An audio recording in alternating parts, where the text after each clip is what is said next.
ஒரு குக்கர் அடுப்பில் வச்சு 100 கிராம் பூண்டு தோல் உரித்து வச்சுக்கிறேன். இதை குக்கரில் போட்டுடலாம்.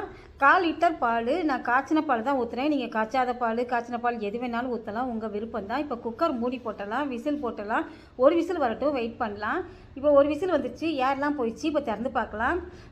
பாருங்கள், இப்படி மசிச்சாலே பாருங்கள் சூப்பராக வெந்துருச்சு.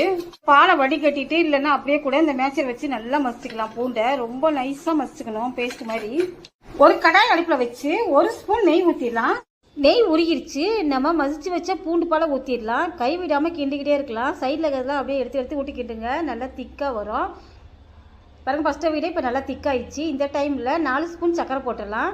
சக்கரை போட்டு ஒரு 2 நிமிஷம் கிண்டுனா போதும். உங்களுக்கு தேவைன்னா இப்போ நெய் ஊற்றிக்கலாம். இப்போ பூண்டு பால்கோவா ரெடி ஆயிடுச்சு. கிணத்துக்கு மாற்றியாச்சு. மேலே பாதாம் முந்திரி போட்டுக்கிறேன்.